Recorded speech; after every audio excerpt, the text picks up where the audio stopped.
एतां विभूतिं योगं च मम यो वेत्ति तत्त्वतः सो विकल्पेन योगेन युज्यते नात्र संशयः। शब्दार्थ। एताम इस सारे विभूतिम ऐश्वर्य को योगम योग को च भी मम मेरा यह जो कोई वेत्ति जानता है तत्वतः सही सही सह वह अविकल्पेन निश्चित रूप से योगेन भक्ति से युज्यते लगा रहता है न कभी नहीं अत्र यहाँ संशयः संदेह शंका। अनुवाद एवं तात्पर्य। कृष्ण कृपा मूर्ति श्री श्रीमद् अभय चरणारविंद भक्ति वेदांत स्वामी शिल प्रभुपाद द्वारा शिल प्रभुपाद की जय। अनुवाद। जो मेरे इस ऐश्वर्य तथा योग से पूर्णतया आश्वस्त है वह मेरी अनन्य भक्ति में तत्पर होता है, इसमें तनिक भी संदेह नहीं है। तात्पर्य। आध्यात्मिक सिद्धि की चरम परिणति है भगवत ज्ञान। जब तक कोई भगवान के विभिन्न ऐश्वर्यों के प्रति आश्वस्त नहीं हो लेता तब तक भक्ति में नहीं लग सकता। सामान्यतया लोग इतना तो जानते हैं कि ईश्वर महान है, किंतु यह नहीं जानते कि वह किस प्रकार महान है। यहाँ पर उसका विस्तृत वर्ण विवरण दिया गया है। जब कोई यह जान लेता है कि ईश्वर कैसे महान है तो वह सहज ही शरणागत होकर भगवत भक्ति में लग जाता है। भगवान के ऐश्वर्यों को ठीक से समझ लेने पर शरणागत होने के अतिरिक्त कोई अन्य विकल्प नहीं रह जाता। ऐसा वास्तविक ज्ञान भगवत गीता, श्रीमद् भागवत तथा अन्य ऐसे ही ग्रंथों से प्राप्त किया जा सकता है। इस ब्रह्मांड के संचालन के लिए विभिन्न लोकों में अनेक देवता नियुक्त हैं, जिनमें से ब्रह्मा, शिव, चारों कुमार तथा अन्य प्रजापति प्रमुख हैं। ब्रह्मांड की प्रजा के अनेक पितामह भी हैं और वे सब भगवान कृष्ण से उत्पन्न हैं।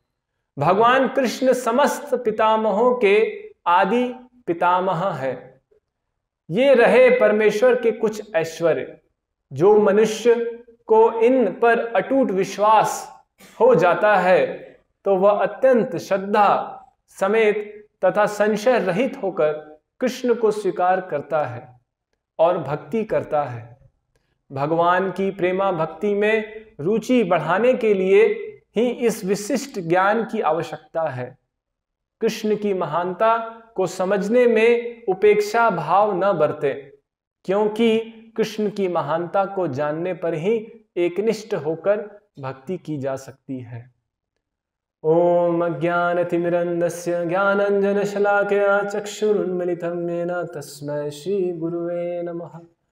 श्री चैतन्य मनोभीष्टं स्थापितं येन भूतले स्वयं रूप कदा मह्यं ददाति स्वपदान्तिकं। वन्देऽहं श्रीगुरोः श्रीयुताः पदकमलं श्रीगुरून् वैष्णवांश्च। श्रीरूपं साग्रजातं सहगण रघुनाथान्वितं तं सजीवं साद्वैतं सावधूतं परिजनसहितं कृष्ण चैतन्य देवं श्रीराधा कृष्णपादान् सहगण ललिता श्रीविशाखान्वितांश्च। नमः ओम विष्णुपादाय कृष्णविष्ठाय भूतले श्रीमते भक्तिवेदांत स्वामिनिति नामिने। नमस्ते सारस्वते देवे गौरवाणी प्रचारिणे निर्विशेष शून्यवादी पाश्चात्य देशतारिणे। जय श्री कृष्ण चैतन्य प्रभु नित्यानंद श्री अद्वैत गदाधर श्रीवासादि गौर भक्तवृंद। हरे कृष्णा कृष्ण कृष्ण हरे हरे, हरे राम राम राम हरे हरे। हरे कृष्ण। तो यहाँ पे भगवान 10वें अध्याय में अभी तक भगवान ने अपने भक्ति विधि के बारे में बताया।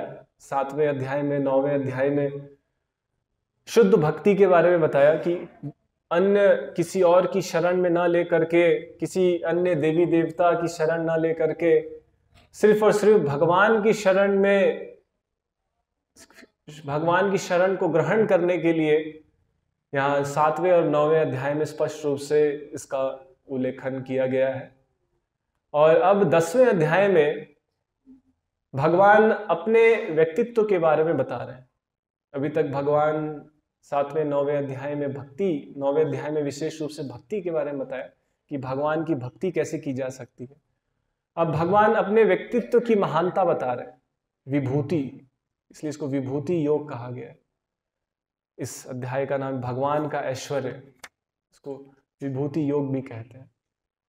तो भगवान की महानता जानना आवश्यक है, क्योंकि जब तक हम भगवान को ये नहीं समझेंगे कि भगवान महान है, तब तक हम भगवान के प्रति हमारे हृदय में कोई सम्मान नहीं आएगा।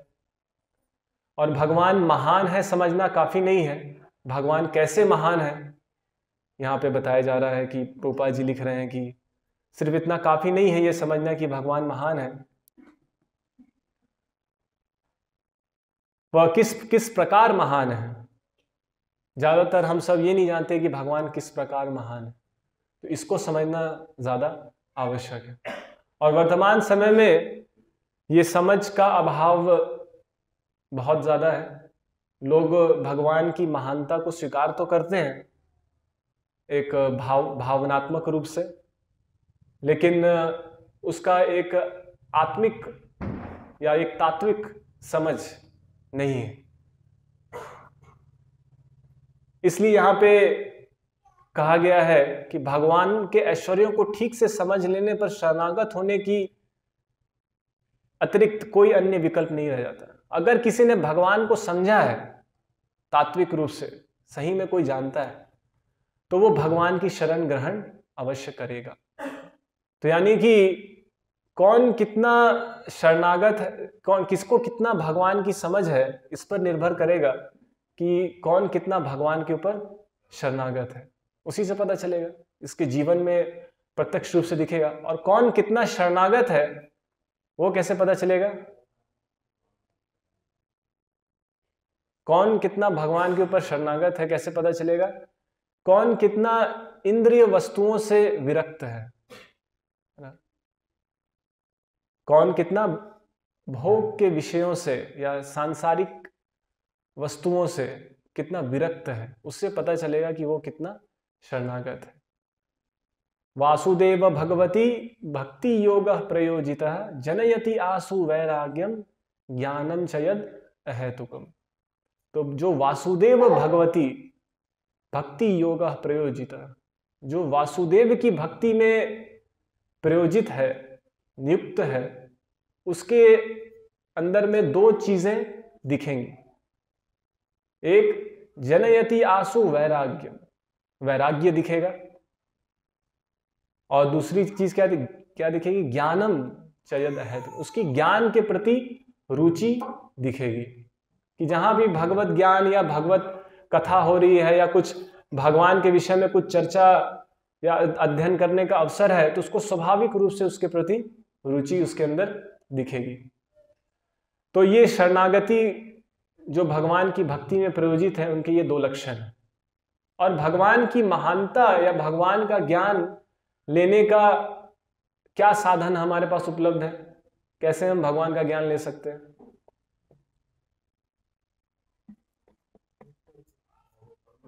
भगवत गीता से, है ना। भगवत गीता से ही भगवान का ज्ञान लिया जा सकता है, और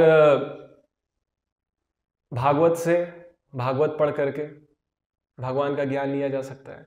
इसलिए पूरे विश्व भर में इस्कॉन संस्था भगवत गीता, भागवत का वितरण करती है। और श्रील प्रभुपाद जी दिन भर प्रचार करते थे और रात में पुस्तकें लिखते थे।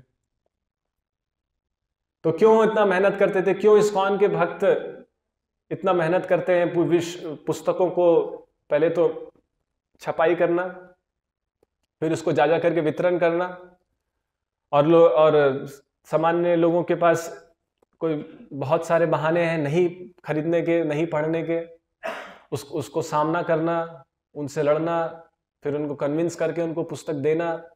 तो ये प्रयत्न क्यों है? क्योंकि जब तक कोई व्यक्ति भगवान की महानता को नहीं समझेगा, सिर्फ भावनात्मक रूप से या कोई राजनीतिक उपद्रव या कोई जोश से, कुछ राजनीतिक माहौल से कोई शरणागत नहीं हो सकता है। जैसे अभी एक बहुत अच्छा राम मंदिर निर्माण का समय हम देख रहे हैं कि राम मंदिर का निर्माण हुआ है, लेकिन क्या राम मंदिर के निर्माण होने मात्र से क्या सब राम भक्त बन जाएंगे?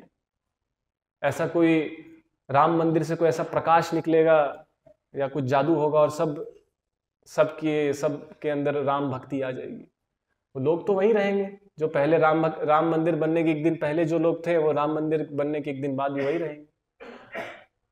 वो थोड़ी सी भावुकता 2 दिन 4 दिन के लिए रहेगी कि हाँ राम मंदिर बन गया, राम मंदिर बन गया, लेकिन वो शरणागति, वो भावुकता शरणागति का रूप, भगवान की शरण लेने के रूप में परिवर्तित तब होगी जब हम समय और शक्ति भगवान को समझने में देंगे।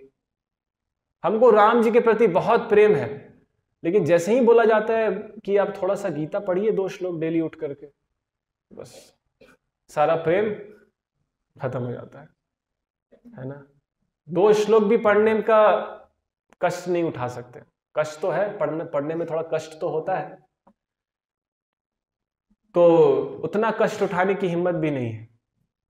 और राम जी की फौज में ऐसे आलसी और ऐसे कायर और ऐसे नीपट मूर्ख लोग अगर रहेंगे राम जी की फौज में, जो राम जी की रामायण भी पता नहीं अभी तक पढ़े कि नहीं पढ़े एक बार, है ना। ज्यादातर जो हिंदू हैं वो रामायण की कितने लोगों ने पढ़ा होगा?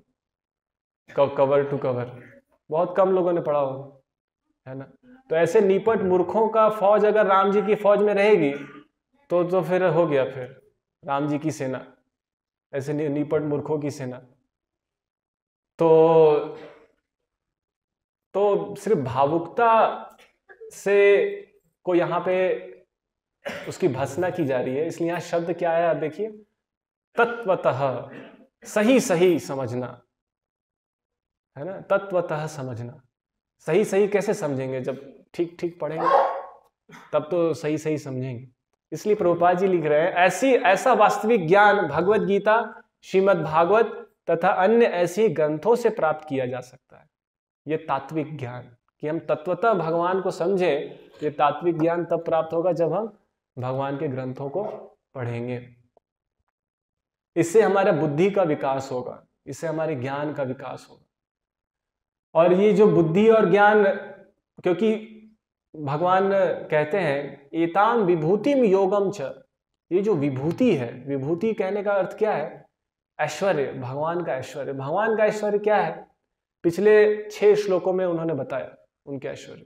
उसमें विशेष रूप से 2 चीज बताई अपने ऐश्वर्य में, कि मैं अजन्मा हूं, यो माम अजम अनादिम च वेत्ति लोक महेश्वरम, कि मैं अजम हूं, अनादि हूं, मेरा जन्म नहीं होता, मैं सबको जन्म देने वाला हूं, और लोक महेश्वरम, सारे लोकों का महेश्वर।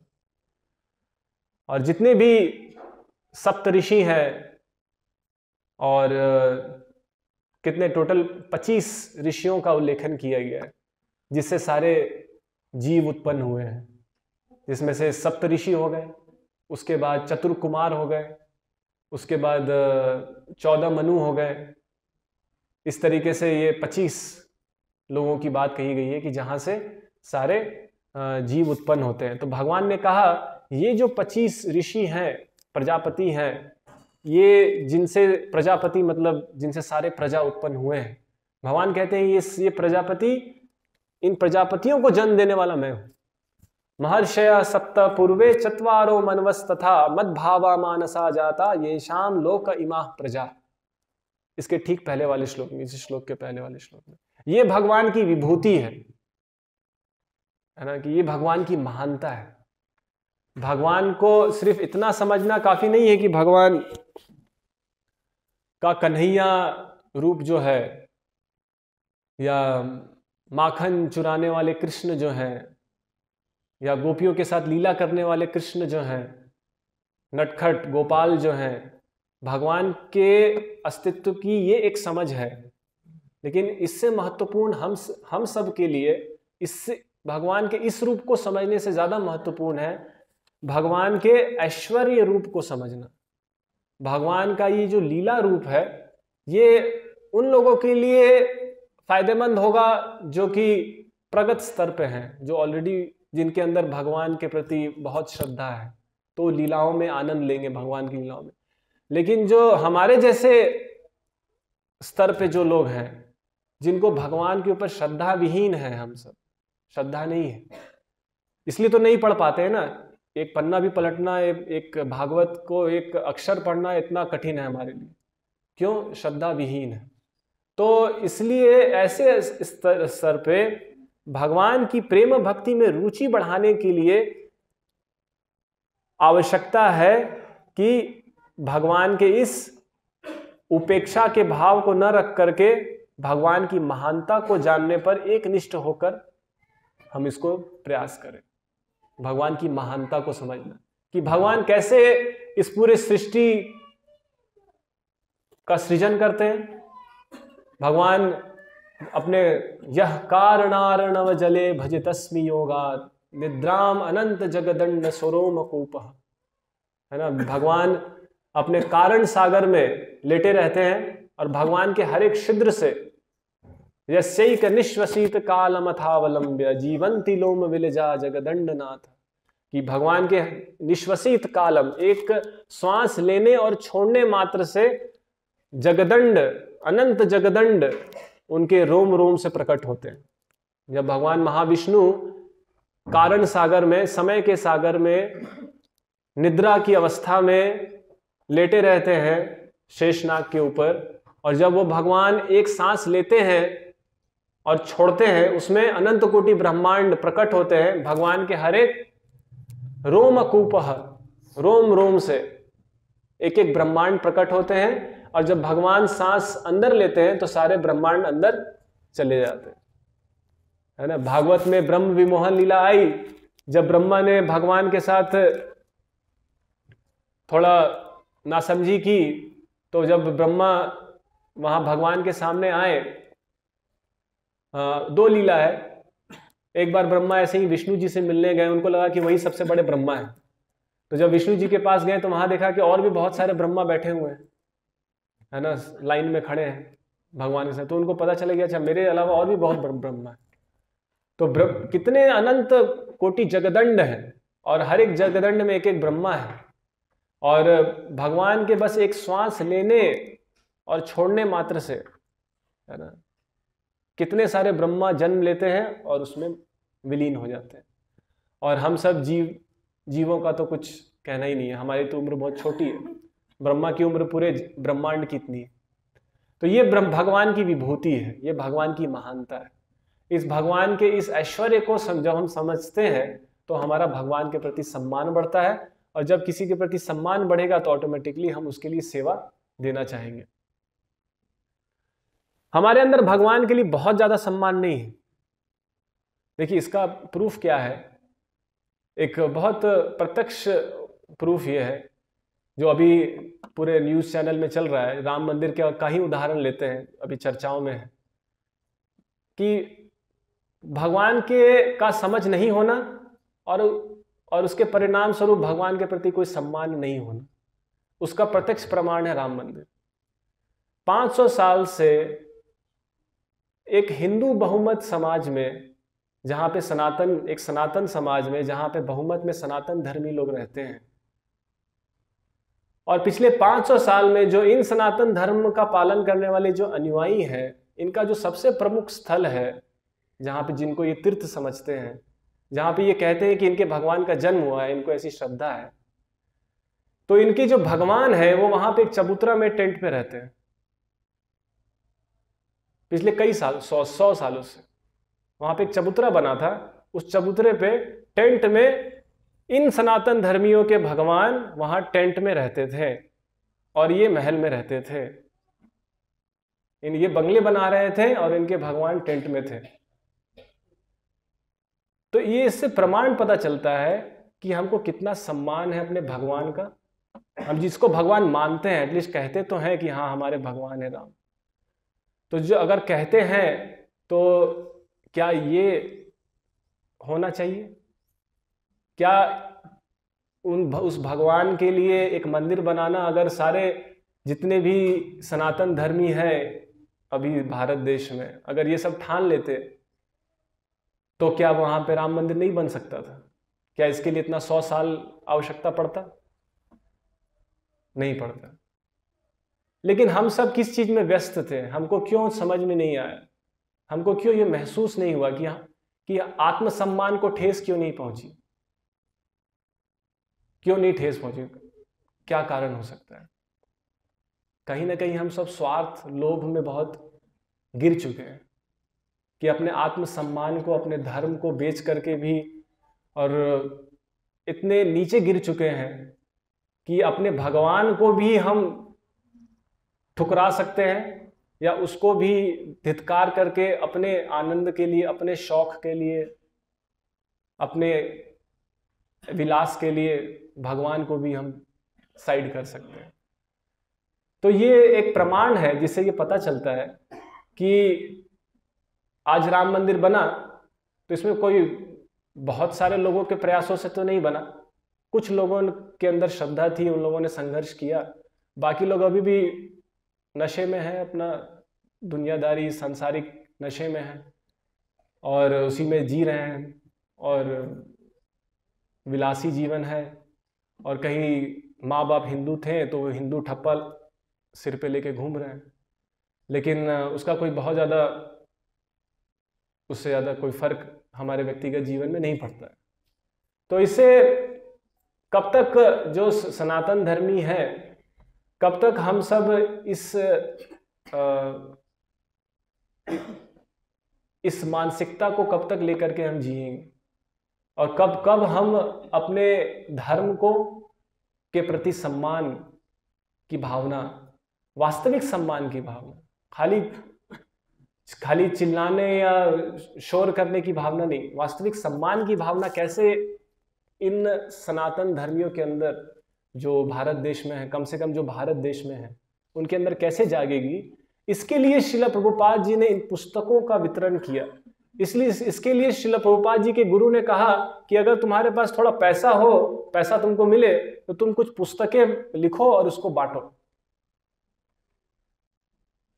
क्यों ये आज्ञा की महत्वपूर्णता हम समझ सकते हैं कि क्यों ये आज्ञा महत्वपूर्ण है। क्योंकि हम सब जब तक समझेंगे नहीं कि वो भगवान कौन है, इसलिए जितने भी अंग्रेजी शासन हुआ, जो भी हमारे ऊपर जो भी शासक आए, उन्होंने सबसे पहले प्रयास किया कि ये जो धार्मिक शिक्षा प्रणाली है, ये जो गुरुकुल शिक्षा प्रणाली है, इसको ध्वस्त किया जाए ताकि लोग पढ़ना बंद करें। क्योंकि जब तक ये पढ़ेंगे और समझेंगे कि भगवान कौन है और उनकी महानता को समझेंगे, तब तक ये लोग कभी भी शासन स्वीकार नहीं करेंगे। क्योंकि ये लोग तब तक सिर्फ अविकल्पेन योगेन, बिना किसी विकल्प के भगवान को ही अपना शासक मानेंगे, है ना। इसलिए यहाँ प्रभुपाद जी लिख रहे हैं, जो भगवान के ऐश्वर्य को ठीक से समझेगा, शरणागत होने के अतिरिक्त कोई अन्य विकल्प नहीं रह जाएगा। तो जब तक शिक्षा प्रणाली इंटैक्ट थी, शिक्षा प्रणाली पुरजोर थी, तब तक कोई समस्या नहीं थी। लेकिन ये वर्तमान आधुनिक शिक्षा प्रणाली है, ये सबसे बड़ी समस्या है। सिर्फ राम मंदिर बनाने से सनातन धर्म की स्थापना नहीं होगी। इस शिक्षा प्रणाली को हमको पूर्ण रूप से इसको बहिष्कार करना होगा, इस शिक्षा प्रणाली का, क्योंकि ये शिक्षा प्रणाली ऐसी है कि जिसमें बचपन से ही बच्चे को 5-5, 6-6 घंटा बैठा करके अच्छे से समझाया जाता है, पूरा सिस्टमैटिक ढंग से, और माँ बाप पैसे दे करके उसको समझा भेजते हैं स्कूल, और वहाँ अच्छे से समझ के आता है कि कोई भगवान नहीं है, सब कुछ अपने आप हो रहा है, सब अपने आप चल रहा है, किसी भगवान की कोई आवश्यकता नहीं है। कुछ मैथ्स और फिजिक्स है जो पूरा सृष्टि को चला रहा है। तो जब तक ये शिक्षा प्रणाली खत्म नहीं होगी, आज आपने राम मंदिर बना दिया, कल को आपके बच्चे आएंगे, वो उसमें राम मंदिर तो अभी भी बहुत सारे हैं, उसमें जाता कौन है? और जाते भी हैं लोग तो ज़्यादातर लोग वहाँ बस फोटो खिंचाने जाते हैं और बस फोटो ले लिया, थोड़ा कुछ प्रसाद ले लिया, बस आ गए। बाकी जीवन तो उसमें ज़्यादा कोई फर्क तो नहीं पड़ता है। तो इसके लिए आवश्यक ये है, यहाँ पे जो शब्द आया है अविकल्पेन योगेन, अविकल्प, विकल्प मतलब बिना कोई, विकल्प मतलब कोई और अन्य विकल्प, आप समझ रहे हैं विकल्प का अर्थ क्या होता है? कि भगवान के अलावा कोई और विकल्प नहीं होना चाहिए। भगवान श्री राम ही हमारे एकमात्र आश्रय हैं, वही हमारे एकमात्र आराध्य हैं, वही धर्म है, उन्हीं की पूजा करना हमारे जीवन का लक्ष्य है। इसमें कोई और विकल्प नहीं होना चाहिए। नहीं कि भगवान की प्रकृति, भगवान की संपत्ति, ये सब मेरे बीवी बच्चों के लिए है, उनकी खुशी के लिए, मेरे आंखों के सामने बस वही चार चेहरा घूम रहा है। तो ये ऐसा नहीं होना चाहिए। हमको अपने जीवन में भगवान राम को उतना ही, कम से कम उतना ही महत्वपूर्ण स्थान देना चाहिए जितना हम अपने बीवी बच्चों को देते हैं।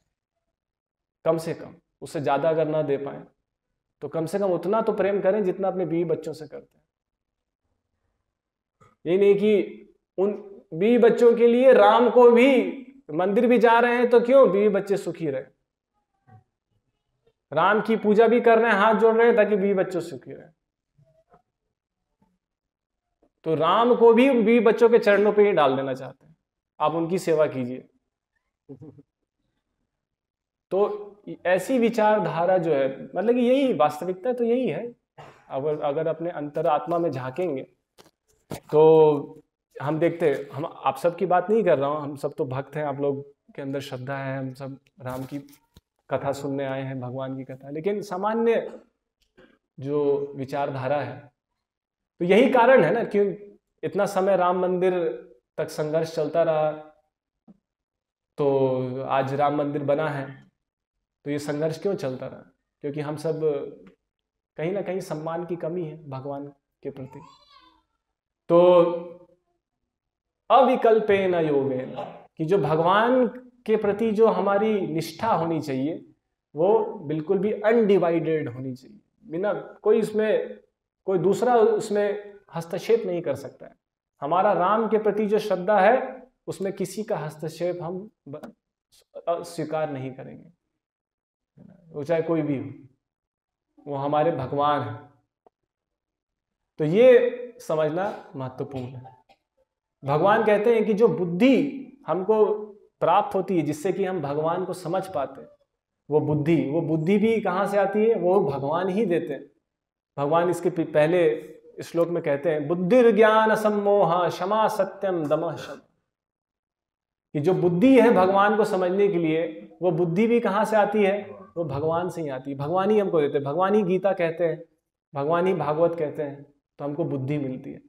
लेकिन सिर्फ बुद्धि से भगवान को नहीं समझा जा सकता, ये भी है, सिर्फ बुद्धि से भगवान को नहीं समझा जा सकता, क्योंकि बुद्धि जो है वो भी प्रकृति के 3 गुणों में है, सतोगुण, रजोगुण और तमोगुण। सात्विक बुद्धि होती है, राजसिक बुद्धि होती है और तामसिक बुद्धि होती है, गीता में बताया।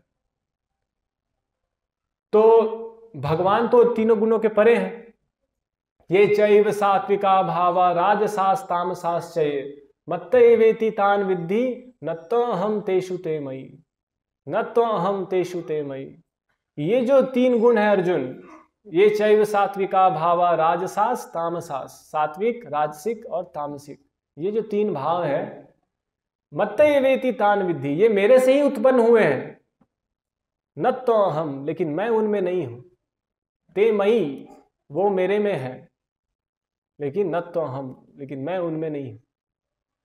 तो ये जो 3 गुण है, ये भगवान की शक्ति है, लेकिन भगवान इनमें नहीं है। भगवान इनसे ऊपर है, भगवान इनके स्रोत है ना। इस भगवान से ये प्रकट होते हैं। दुर्गा या जितने भी ऋषि मुनि है, सब कुछ भगवान से प्रकट हुआ है। वो सब भगवान में है, लेकिन भगवान उनमें नहीं है। भगवान उनको जन्म देने वाले। ये भगवान की विभूति है, ये भगवान की महानता है। इसलिए कोई बोले कि भगवान कृष्ण भी तो अपने के एक माँ के गर्भ से जन्म लिए थे ना, तो वो भगवान कैसे हो? जो माँ के गर्भ से जन्म लेगा वो भगवान कैसे हो सकता है? हाँ, वो माँ के गर्भ से जन्म लिए, लेकिन अपने कर्म बंधन के कारण जन्म नहीं लिए। ऐसा नहीं था कि पूर्व जन्म के कर्मों को भुगतने के लिए यहां जन्म लिए। वो क्यों जन्म लिए? संभवा में आत्म माया, अपनी खुद की इच्छा से जन्म लिए, कृपावश जन्म लिए, जीवों के ऊपर कृपा करने के लिए।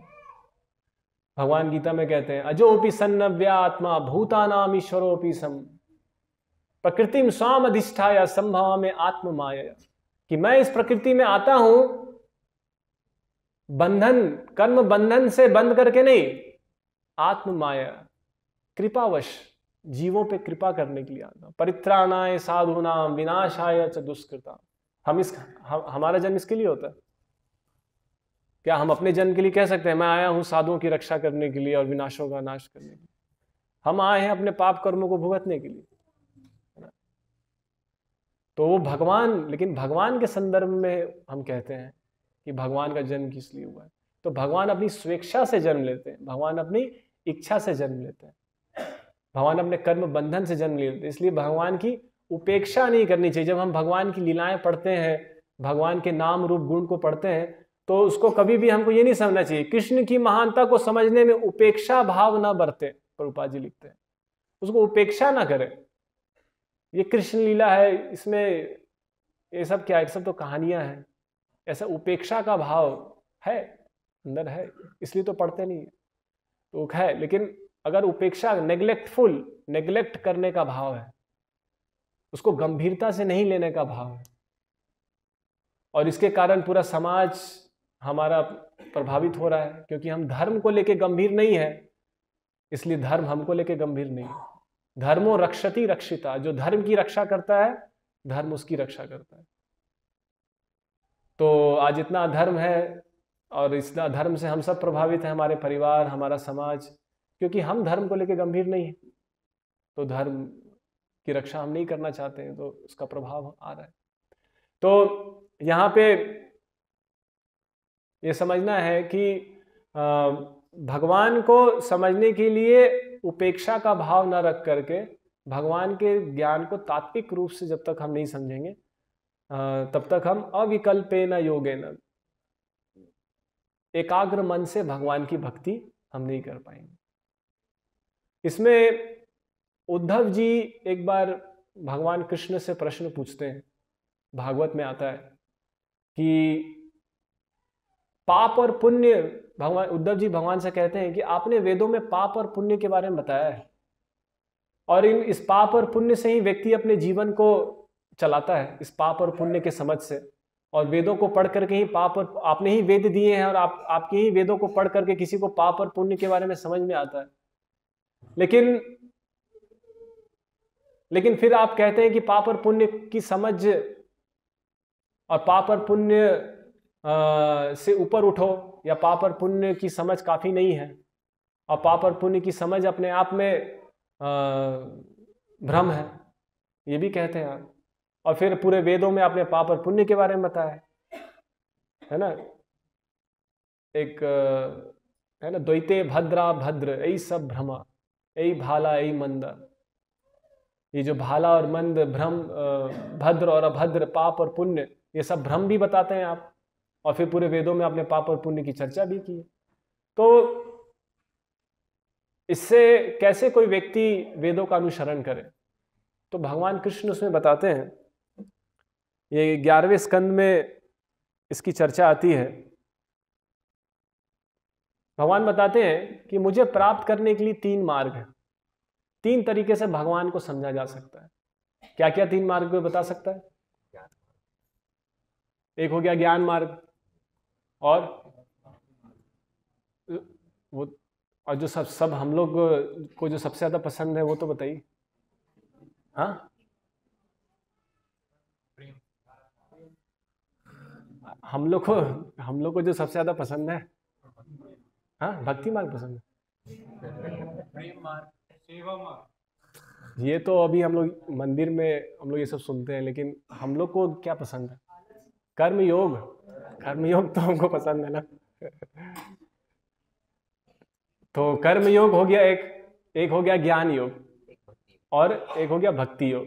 तो भगवान कृष्ण उद्धव को कहते हैं कि मुझको प्राप्त करने के लिए 3 मार्ग है, ठीक है। तो इसमें पाप और पुण्य किस मार्ग के लिए जानना आवश्यक है? पाप और पुण्य तीनों मार्ग के लिए आवश्यक नहीं।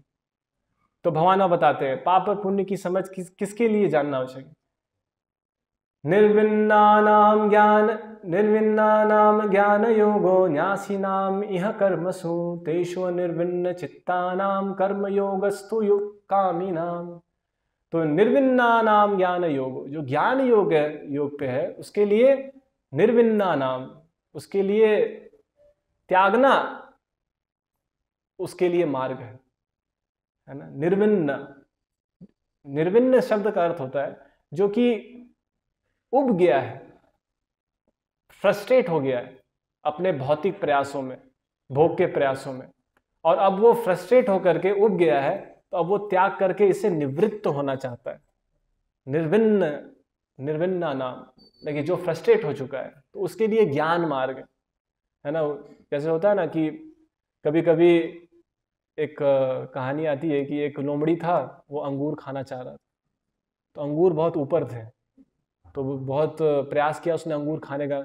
मीठे अंगूर थे, तो उछल उछल के प्रयास किया थोड़ी देर। फिर बाद में जब अंगूर नहीं मिला तो फिर वहाँ से थक हार के वापस आ गया, फ्रस्ट्रेट होकर के। बहुत प्रयास किया, मिला ही नहीं। तो बाकी लोमड़ियों ने पूछा क्या हुआ? कहते हैं अंगूर खाने मिला, कैसा लगा? अरे नहीं यार, वो अंगूर खट्टे थे। है ना, ये होता है ज्ञान योग, ये होता है ज्ञान योगी। तो ज्ञान योगी का कहने का अर्थ क्या है कि उन्होंने प्रयास किया भोग करने का, और भोग तो हम तो भोग ऐसे नहीं कर सकते, क्योंकि भोगता तो भगवान है। तो हम प्रयास करते हैं, लेकिन अल्टीमेटली जब फ्रस्ट्रेट हो जाते हैं तो कहते हैं ये सब बकवास है, ये सब माया है, ये सब दुख का कारण है, सब त्याग दो, सब छोड़ दो इसे, है ना। तो ये ज्ञान मार्ग है। कभी कभी लोग हमें भी वैसे ही समझते हैं, ये लोग जो त्यागी है ये भी वैसे ही, ये सब फ्रस्ट्रेटेड लोग हैं और ऐसे ही सब त्याग के बैठे हुए हैं।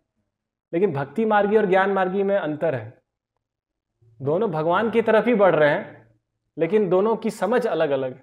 एक फ्रस्ट्रेटेड होकर के जा रहा है ना, अंगूर खट्टे हैं, ये संसार जो है ये सब बकवास है, क्योंकि उसने प्रयास किया, मिला नहीं बेचारे को। तो एक तरीका ये है। दूसरा क्या है, जो कर्म योगी है, हम सब कर्म योगी नहीं है लेकिन कर्म का मार्ग अपना रहे हैं। तेषु निर्विन्न चित्तानाम कर्म योगस्तु कामिनाम। जो कामी है, जिनको बहुत सारे भोग की इच्छाएं हैं, तो वो क्या करते हैं, वो कर्म योगस्तु कामिनाम, वो कर्म योग को अपनाते हैं, कि उनके लिए कर्म योग का मार्ग है। अब ये श्लोक, इसके बाद वाला श्लोक हम साथ में उच्चारण करेंगे, ठीक है, ध्यान से सुनिए, साथ में उच्चारण करेंगे। यदृक्षया मत कथा दो, यदृक्षया जात शब्दस्तु यह पुमान, न निर्विन्नो नाति सक्तो भक्ति योगो अस्य सिद्धिदा। तो यहाँ पे बताइए, बहुत प्रमुख श्लोक है भक्ति मार्गी के लिए, जो भक्ति मार्ग पे है उसके लिए भगवान कृष्ण यहाँ उद्धव को बताते हैं कि ये जो भक्ति मार्गी है, ज्ञान योगी के बारे में बता दिया, ये सब फ्रस्ट्रेटेड हैं, फ्रस्ट्रेट होकर के ज्ञान मार्ग में चल जाना चाहते हैं। कर्मयोगी के बारे में बता दिया, वो भोग की भोग के लिए कामुक है, कामी है, उसको भोग की कामनाएं हैं, इसलिए वो कर्म योग को अपनाता है। भक्ति योगी क्या करता है? भक्ति योग कोई कब अपनाता है? जब वो उब जाता है भोग करते करते? नहीं, उसके अंदर बहुत काम की इच्छाएं हैं, भोग की इच्छाएं, उसके लिए भक्ति मार्ग अपनाता है? नहीं। इसके लिए कहा गया है यद ऋक्षया मत कथा दो, जब व्यक्ति के अंदर भगवान की कथा के प्रति रुचि आने लगती है। मत कथा दो जात शब्दस्तु यह पुमान, जात, जात मतलब जन्म होता है। जब उसके अंदर भगवान की कथा को सुनने का की श्रद्धा जन्म होती है, जब वो 1 घंटा बैठ करके भगवान की कथा सुन पाए, है ना, तो समझ जाना चाहिए कि वो भक्ति योगी भक्ति के मार्ग में उसके अंदर बढ़ रहा है। क्योंकि 1 घंटा सुनना बहुत बड़ी बात है ना, श्रद्धा होगी तभी कोई सुनेगा, नहीं तो कोई कैसे 1 घंटा बैठेगा, 1-1.5 घंटा। तो यदृक्षया मत कथा दो जात श्रद्धस्तु यह पुमान, जब व्यक्ति के अंदर ये श्रद्धा जागती है, जन्म लेती है कि मुझे भगवान की कथा सुननी चाहिए, आज रविवार है, आज थोड़ा जाते हैं भगवान की कथा सुनते हैं। न निर्विन्नो, इसलिए नहीं कि वो पर घर में झगड़ा हो गया है चलो मंदिर चलते हैं, इसलिए नहीं, फ्रस्ट्रेशन में नहीं आया मंदिर, है ना, उसके लिए भी आ सकते हैं, ऐसा नहीं जो फ्रस्ट्रेशन में आएगा उसको रोक देंगे, वहां पे आ सकते हैं। लेकिन भक्ति योगी जब हम बात कर रहे हैं, तो वो जो सीरियसली जो भक्ति की तरफ जाना चाहता है, वो ना निर्विन्नो, फ्रस्ट्रेशन के कारण नहीं जा रहा है, उसके अंदर श्रद्धा है, भगवान की कथा सुनने के लिए एक श्रद्धा है। और नातिसक्तो, वो कोई वासनाओं की पूर्ति के लिए नहीं जा रहा है, उसको कोई आसक्ति की पूर्ति के लिए नहीं जा रहा है कि कोई उसको आसक्ति है किसी चीज से, उसके लिए जा रहा है कि किसी ने बोला है कि जाके कथा सुनो तो पूरी हो जाएगी। होता है ऐसे भी लोग होते हैं। लेकिन भक्ति योगी ना तो फ्रस्ट्रेशन के कारण आया है, ना तो कोई आसक्ति की पूर्ति के कारण आया है। फ्रस्ट्रेशन के कारण कौन आता है? ज्ञान योगी। कृष्ण जी कह रहे हैं, मैं नहीं कह रहा। और दूसरा कौन था? आसक्ति। आसक्ति के कारण कौन आता है? कर्म योगी। लेकिन जो भक्ति योगी है वो किस लिए आता है? कथा, श्रद्धा से कथा सुनने के लिए, भगवान की कथा को सुनने की श्रद्धा है। भक्ति योगो अस्य सिद्धिदा, वो भक्ति योगी है। एक और श्लोक हम उच्चारण करेंगे, भी बहुत सुंदर श्लोक। तावत् कर्माणि कुर्वीता न निर्विद्येत यावता मत कथा श्रवणादो वा श्रद्धायावन्न जायते। तब तक कर्म करना चाहिए, भगवान कृष्ण उद्धव को कहते हैं कि कर्म तब तक ही करना चाहिए, तावत कर्म, तावत, तावत मतलब तब तक। कर्माणि कुर्वीता, कर्माणि कुर्वीता, कुर्वीता मतलब करना चाहिए, तब तक कर्म करना चाहिए।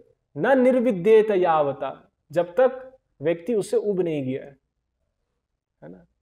न निर्विद्येत, निर्विद्येत का कहना है कि जब तक उससे उब नहीं गया, अब हो गया, बहुत हो गया, बहुत मार खा लिया, बहुत प्रयास कर लिया, बहुत मार खा लिया, बहुत दुख झेल लिया, थोड़ा मोड़ा सुख भी मिला, अब हो गया, है ना। न निर्विद्येत या, जब तक उसके अंदर ये तृप्ति की भावना नहीं आ गई है कि हाँ अब हो गया, तब तक कर्म कर लो, जो भी कर्म करना है कर लो। तावत कर्माणि कुर्वीता न निर्विद्येत यावता मत कथा श्रवणादो वा। लेकिन जब कर्म करते करते जब व्यक्ति अब सोच लेता है अब हो गया, अब मुझे क्या करना है? मत कथा श्रवणादो वा, अब मुझे भगवान की कथा श्रवण करनी है। श्रद्धा यावन न जायते, जब तक व्यक्ति के अंदर भगवान की कथा सुनने की श्रद्धा नहीं जागी है, तब तक व्यक्ति को कर्म करने की छूट है। लेकिन जब व्यक्ति के अंदर श्रद्धा जाग गई है, तब उसको कोई पाप कर्म पुण्य कर्म के चक्कर में पड़ने की कोई आवश्यकता नहीं है। इसलिए यहाँ भगवान कृष्ण उद्धव को बताते हैं कि ये पाप और पुण्य उन लोगों के लिए है जिनके अंदर भगवान की कथा सुनने की श्रद्धा नहीं जागी है। हरे कृष्णा कृष्णा कृष्णा हरे हरे, हरे राम राम हरे। सियावर रामचंद्र भगवान की जय, सीताराम लक्ष्मण हनुमान की जय।